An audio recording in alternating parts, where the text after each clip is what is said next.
Step 1, plug into the amp, play a couple power chords. Add a little reverb. Little delay. Let's go bridge pickup. Overdrive. Distortion. Add some boost.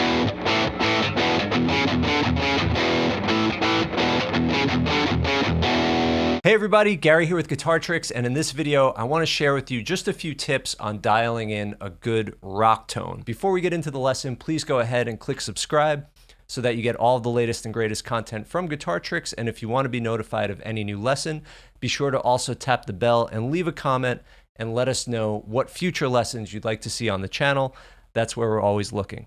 All right, let's get into it. So a lot of people just plug in their guitar and don't think twice about the tone. Do I add treble? Do I add bass? Do I add mids? What effects do I need? Should I put reverb, delay? What's going to give me the right tone? And with a lot of software out there and a lot of these modeling amps, you could just kind of get everything pre-made for you. But if you're more old school and you've got a pedal board, or you're trying to build a pedal board, figure out what you need, I just want to talk about the essentials of a good rock tone. So let's start with just a clean tone, right? Here's a totally clean, no effects, no reverb or anything. And I'm in the middle position. So this is important too, what pickup. So on this guitar, I've got a P90 in a humbucker casing in the bridge position. And then I've got a Jazzmaster pickup in the neck. So there's a few important things here. First of all, if you have single coil pickups, when you add a lot of distortion, they could get very noisy depending on the room you're in. They pick up what's called 60 cycle hum. So a lot of rock players, one of the main reasons they prefer humbuckers is because it gets rid of the hum. There's a cancellation of the phasing between the, the two coils within the humbucker that gets rid of the hum. So that's one thing to consider. If you're playing very heavy music with a lot of distortion, you should probably get humbuckers because they will get rid of the hum. So then the question is, all right, so middle position. Middle position on a guitar with two single coils is often hum canceling. So in this case, I achieve the same effect as a humbucker. I don't know if you could hear, but if I go to the neck, there's a little bit of hum.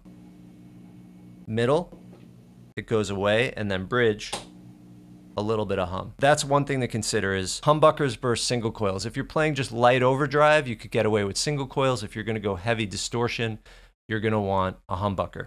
All right, so then the next thing is overdrive. So in order to play rock, rock is associated with overdrive and distortion. So on my pedal board, I have one pedal that does both overdrive and distortion. So here's an example of me just adding a little overdrive. So here's like a D power chord. Totally clean. Now if I add overdrive,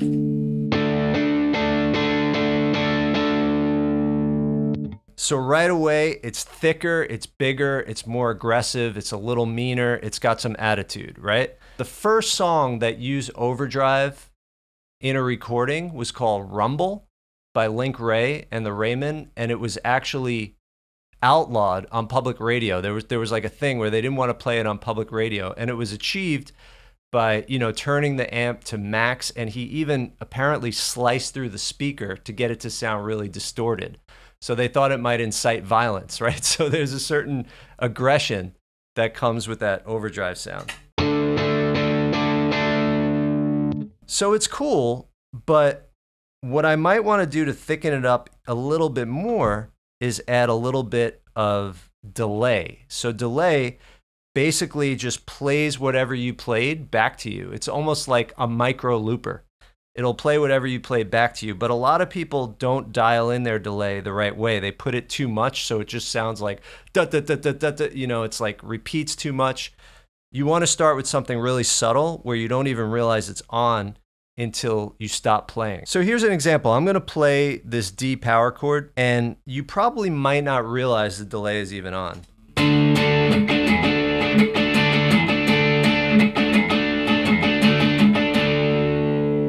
But watch this. Right? So it's thickening it up without even necessarily you realizing it. So here's an example. I'll turn it off, play the D power chord. And now with the delay on.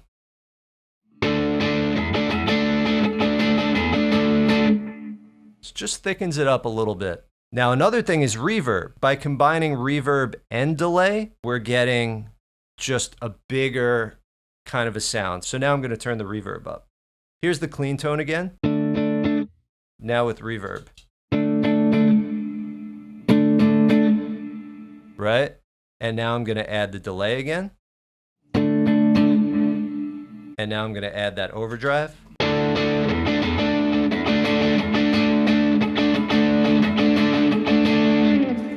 Okay, so now I feel like my tone is good, but I want it to be a little more focused. By adding the delay and the reverb, it's getting a little mushy. So one way I could get it more focused is move to the bridge pickup.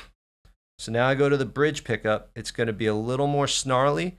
And I'm also going to put my tone knob up because that's going to give me more treble, which is a narrower frequency than bass, right? So I want to focus the sound. So I'm going bridge pickup, treble up a little more.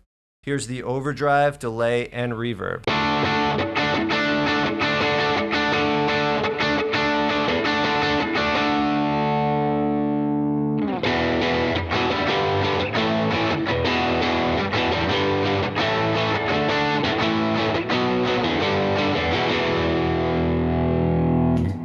Versus the middle pickup. Here's the middle pickup.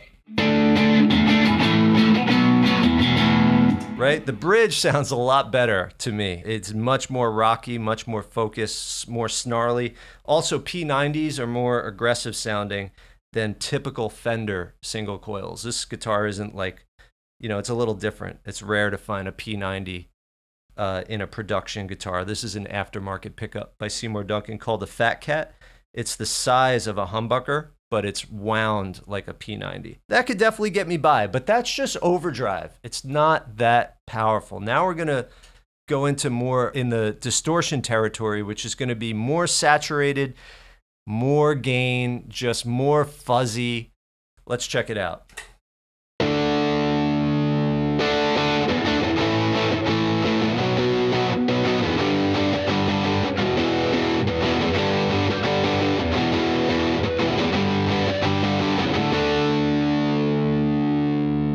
Right? More like a chainsaw.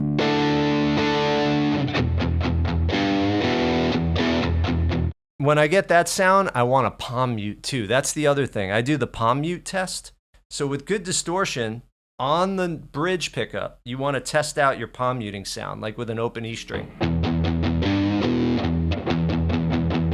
That's pretty good.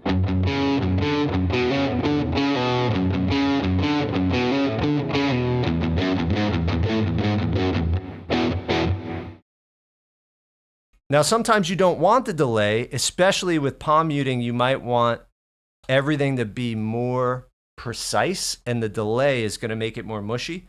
So now I'm going to take off the reverb and the delay and do some palm muting. See how much more.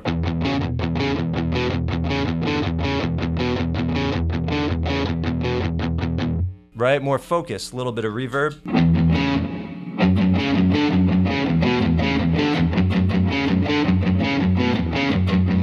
I like it with a little bit of reverb, but the delay, I don't know, kind of throws it off a little bit.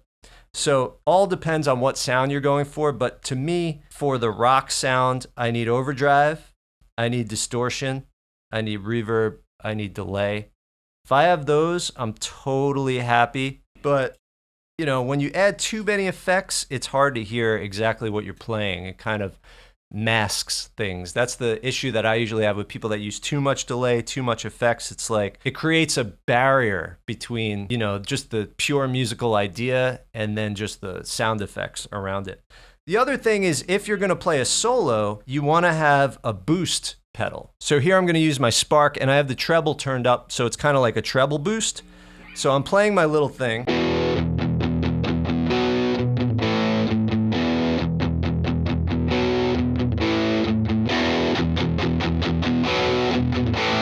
You see how it got brighter, it got a little snarlier, it got a little louder. So here it is without the boost.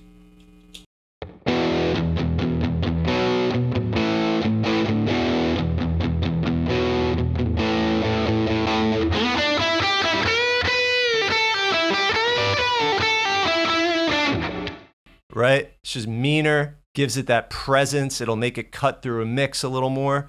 So although I said distortion, reverb, and delay are the essentials, if you're also going to play lead, then you have to have something to bring you up in the mix at that moment, or you're relying on a really active sound guy to just turn you up because he knows in that moment he wants to hear you. So you want to have control over what they call gain stages, right? So when you hear people talk about gain stages, that's really the thing, having levels of gain and levels of volume, which could kind of be the same thing. So there's that overdrive, there's that distortion. So those are two levels of gain, and then the boost is just gonna lift everything up.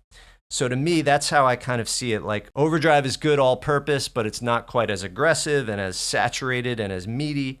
Then we have the distortion that's really saturated, really meaty. It's got that chunk thing. And then the boost pedal is going to just bring me up in the mix when it's time to play a solo, or for some reason I have to get louder. But also try to use your volume knob when you can. So like if I have my distortion on and I lower my volume knob,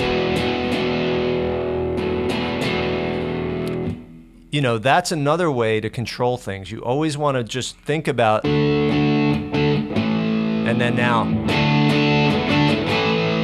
So there's the volume knob. There's also picking dynamics. So don't rely just on the pedals. Try to also think about your volume and tone knob. Do you want to be less trebly, more trebly? Do you want to get softer? Do you want to get louder? And also your picking attack. So let's say that the whole song, I've got this kind of D power chord to A power chord to B power chord to G power chord. What I might do is just put the volume at like 75% and pick a little softer during the verse. Then it's time for the chorus. Volume at 100%, a little harder.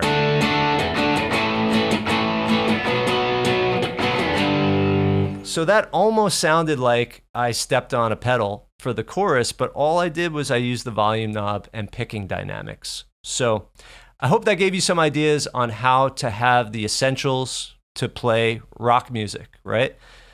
Overdrive, distortion, reverb, little bit of delay, boost pedal for solos, use your volume knob, use your tone knob. Bridge pickup is definitely better generally for that driving rock tone. Humbucker is going to give you a quieter tone. It's more reliable. You don't know what kind of room you're going to find yourself in that might have a lot of 60 cycle hum and interference. If you've watched my videos before on this channel, you know I have a Gibson SG. I'm looking at it right now, but I didn't need to bring it out today because it's pretty quiet. And a little bit of hum in the background, no one will notice it in a full band context. So I use this guitar a lot. The band I play in, you know, we have like 4 or 5 rock songs in a 40 song set, and I'm totally fine. You know, if it's really bad, like I said, I'll go middle position just to cancel the hum. So that's because I have reverse polarity single coil pickups, but it works for me. A lot of people actually prefer P90s. They're a little clearer, a little more clarity than a humbucker, and they have a similar tone profile, whereas the Strat or Jazzmaster pickups, they don't quite have that muscle that a humbucker or a P90 has. All right, everybody, I hope you enjoyed this lesson. If you want to learn more about playing guitar, head over to guitartricks.com. There's step-by-step sequential courses on guitar fundamentals, different genres like blues, rock, and country. There's a library of song lessons with downloadable tab and backing tracks. Happy playing, and I'll see you in the next lesson.